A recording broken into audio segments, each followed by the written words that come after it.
Hey crew, today we're talking about the truth behind your blood sugar numbers, looking into what your endo or your doctor or your medical team might be missing out on, what they're blind to, and what you can do to bring some clarity to that so that your blood sugars are actually smooth, actually fixed, and not just putting band-aids on to hold things together. So, without any further ado, let's get into our theme song and we jump into today's lesson.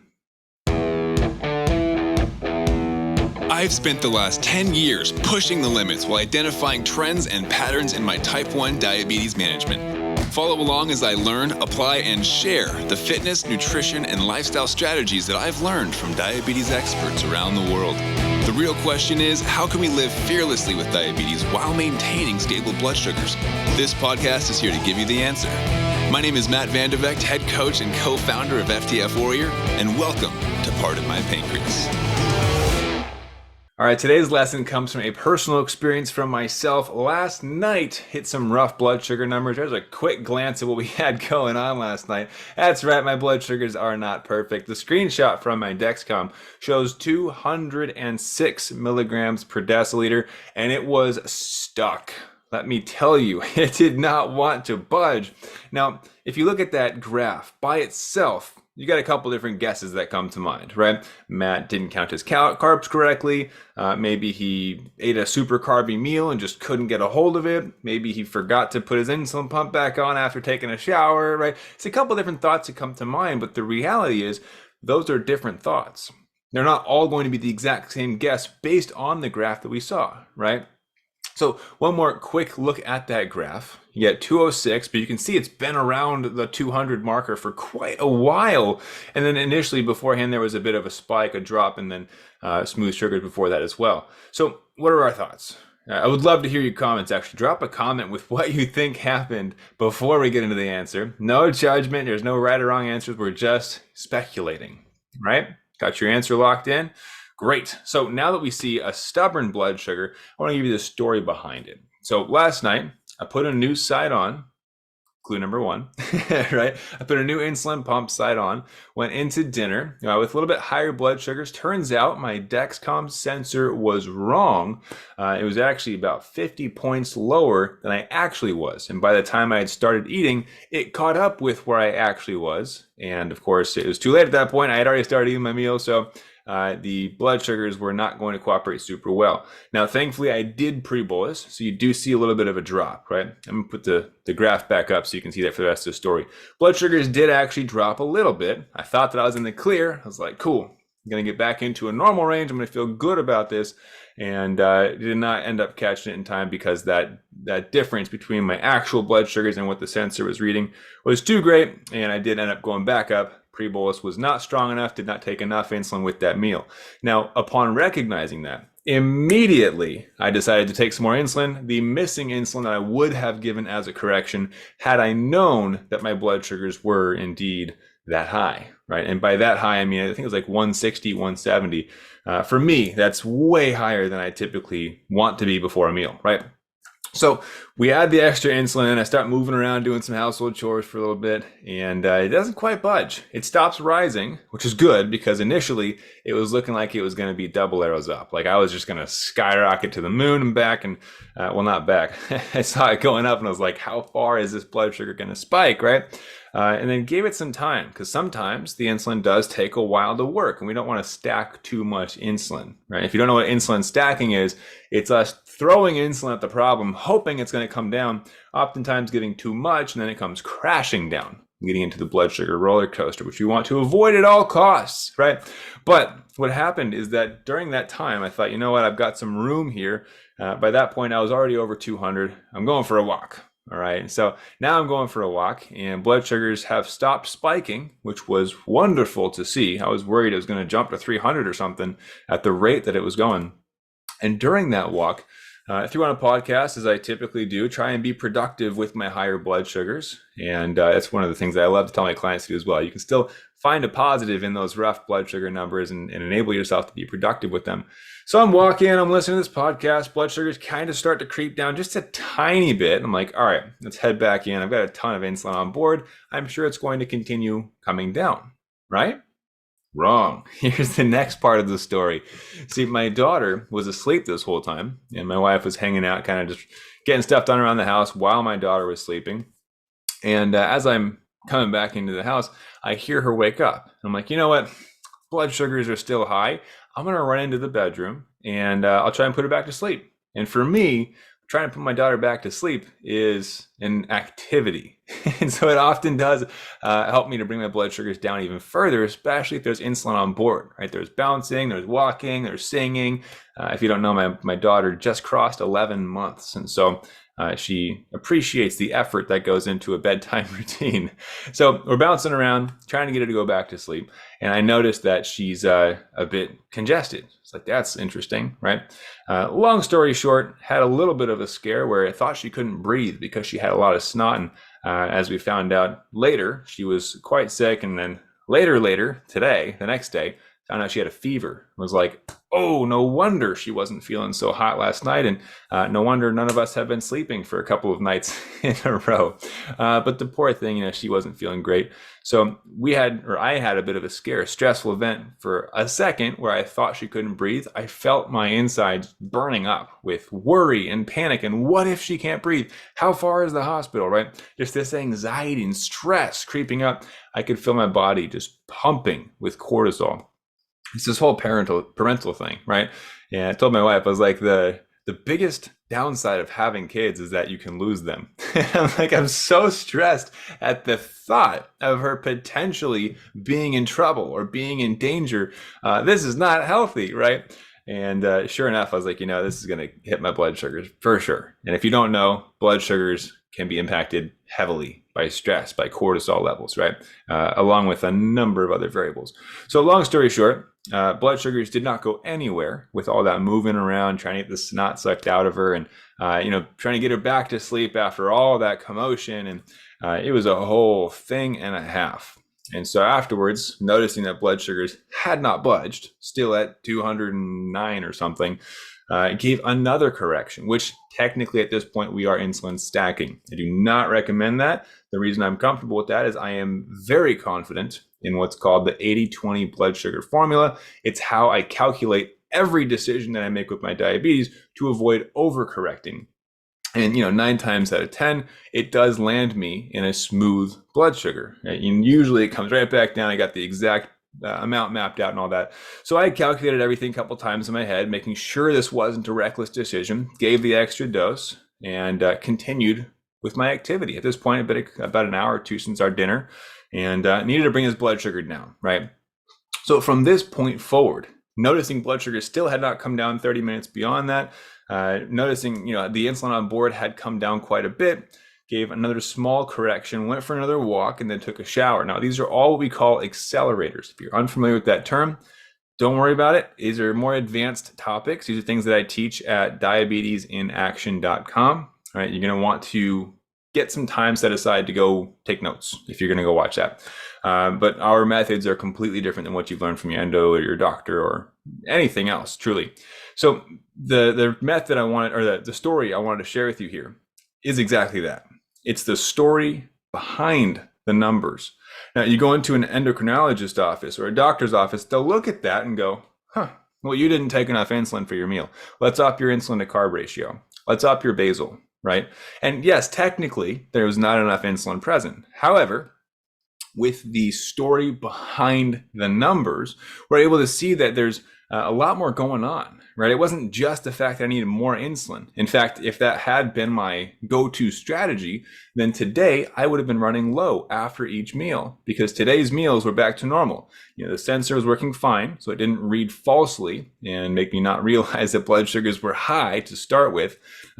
Second was that I did not have a stressful situation with a baby that I'll admit it, I got myself a bit riled up, right? There was no real danger, but that itself led to a stressful event, which also impacted blood sugars, made me a bit more insulin resistant, right? So with these stories, with the truth behind the numbers, we can see there's more to it than just pumping up the insulin, right? Let's just adjust the insulin to carb ratios. Let's just add more basal insulin. You'll be fine.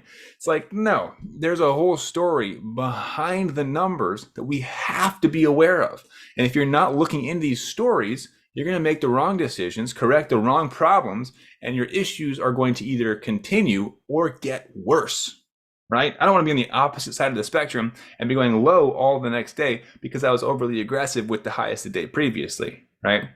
Now, I unfortunately did not take a screenshot for the end result, but after the corrections that I had given, the walk plus the shower and all my accelerators with my calculation that I had taken, blood sugars came down to a lowest of 95 and then smoothed out at 109. And that was my night. Stayed right there. Beautiful ending. Was able to finally get to bed at like 1:30 in the morning, and I did not stay asleep for very long. It was just the whole thing. That's parenting. That's diabetes. That's life, right? But what I want you to understand is that you can't just look at numbers and have the answer. In fact, any time that one of my clients wants to send me their CGM graphs or their blood sugar logs or get any kind of feedback, I ask them to tell me about the story behind the numbers. I literally use that phrase. I'm like, just tell me the story behind your numbers. And first coaching call is usually like, what do you mean? What's the story behind the numbers? But after I explain that, it makes a lot more sense, right? If you show me a blood sugar that spikes after breakfast time, well, I don't know if that was you just waking up and maybe it was feet on the floor phenomenon. Maybe you didn't pre-bolus. Maybe the insulin to carb ratio is off. Maybe you were super stressed out because that was work. Maybe you did a HIIT workout and that's the reason it spiked, right? There's so many different variables that can happen, but that's why we have people that teach us about these variables, right? And it took me years to figure this stuff out. And obviously you're more than welcome to go try and do it on your own. It's a lot to take on, but the idea behind it is, what is the story behind my numbers so I can fix the core issue and not just the Band-Aid, right? Had I seen those numbers and just thrown insulin at it and assumed that I just didn't take enough insulin for dinner, I'd be in a much different spot today. In fact, let's pull up a live feed. Let's see what current blood sugars are. Hopefully they're good. Sweet. Okay. Here's my current blood sugars. For those of you who are listening, they are currently 113 and stable. The graph looks pretty good. Here's what we're going to do. We're going to tap on this. This is some risky stuff I'm putting on the internet. You ready? I'm going to tap on my graph, show you the 24-hour period, and show you that little gap that we saw from yesterday. Oh, how do we get it? There we go. So as you can see, pretty darn in range, right? A little bumpy. And that right there is the experience that I'm talking about last night. You can see that 200 lasted a while, right? But right here came crashing down. That was the final correction I gave.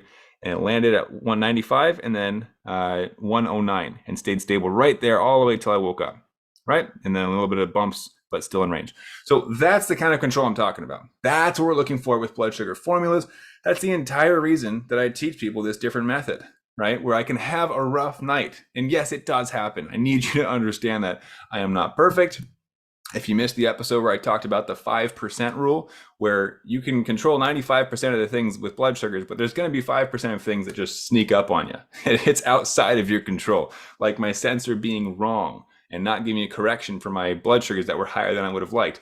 Like myself, I was going to say my daughter stressed me out. No, like myself, I stressed myself out because of the experience I had with my daughter. And those things led to higher blood sugars and needed extra insulin. But with the right formula, you're able to calculate what you need, no more, no less, and you come cruising down to a place where you're back in range, back under control, back in peace of mind. And for me, 1 o'clock in the morning, I want to go to bed, right? I don't want to stay up fighting blood sugars. So had I miscalculated and gone low, well, shoot, now I got to stay up, right? There's no other options. So what I want you to take away from this episode is that ultimately endos, doctors, they are helpful, but they see little snippets, right? You can help them help you by providing the story behind the numbers.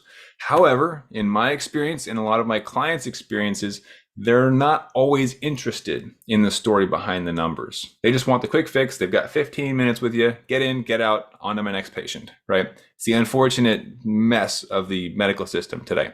They're good people typically. They're trying to help. They just don't have the opportunity to help you as much as somebody who is dedicated to helping you, right? And this is why coaching is such a great option for some people. I'm not going to say all. Some people prefer to figure it out on their own and take longer and deal with the trial and error on their own. But if you're somebody who's like, I want to learn about the story behind the numbers to know what I'm looking for. I actually had somebody reach out today via email and ask, how do I analyze and interpret all of the data with my CGM? I've got these numbers, right? It's telling me a bunch of stuff. The alerts are going off and I've got 90 days of history. What do I do with that though? That's where you have a coach come in, help you interpret that data, help you to figure out what the story is telling us so we can look back and go, okay, the sensor was off, the stress caused this. We can recalculate those blood sugars to be XYZ so that you can have smooth nights running forward and have more certainty in your blood sugars, right? So this is where you might picture yourself looking into researching on your own versus having somebody guide you through it. And that's the big key that I want to share with you today. Like, that's what we do with our clients. We come alongside you. We don't just like look at your blood sugars and say, okay, do XYZ, flip this and change your insulin to carb ratio and you'll be good. That's not what I do at all. That's not what my team does at all. What we do is we come alongside you, show you how to interpret and analyze these different data points, how to make better informed decisions, how to pivot when life gets a little bit crazy, right? I was not ready for that night. I was really hoping for a good, peaceful night's sleep because the last couple of nights have been like that. Lots of wake ups, and parenting is hard, but that's what I signed up for, right? So when life goes crazy or unexpected, or maybe you want to step out of the mundane repetitiveness of diabetes management, eat the same thing, don't go hiking for too long, don't have too much fun, you can't have the good food. If you're trying to step out, be more spontaneous, adventurous, or even just have a little bit more flexibility or freedom in your lifestyle, in the choices that you make, and still have stable blood sugars, that's where you got to go to diabetesinaction.com. It's a training there. We talk about the formula. It's not the whole thing. That's where we have our inputs, right? Because if this is something you're looking for help with, we come alongside you to customize it for you.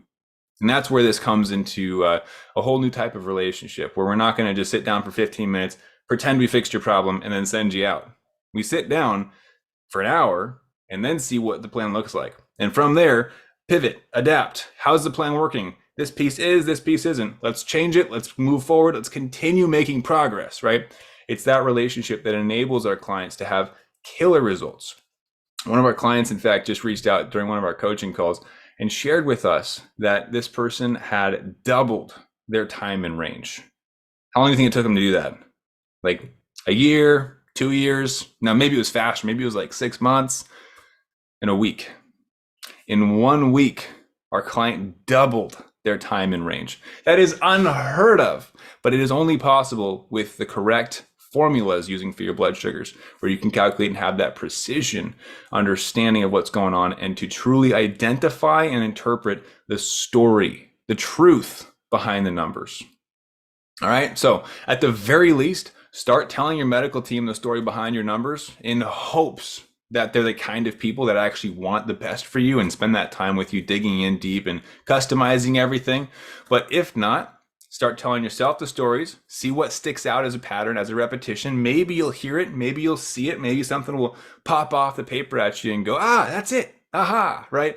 But of course, if you're looking for that guidance for someone to walk with you and just help you to analyze, to interpret, to figure out all the mysteries behind diabetes, go to diabetesinaction.com. That'll get you into our ecosystem. We'll start sending you trainings and getting you familiar with the different methods that are updated and we use now for diabetes management with the current technology, with the new methods that are being used today by our tops.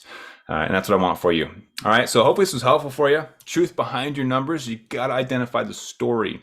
In order to put meaning behind the story, you got to know what you're dealing with. That's where coaches come in handy. That's what we can help you with. All right. So one last time, diabetesinaction.com. Figure out your story behind the numbers so you can start making some progress. All right. Have an amazing rest of your day. If you have not yet, do hit that subscribe button. And before I forget, almost did it again.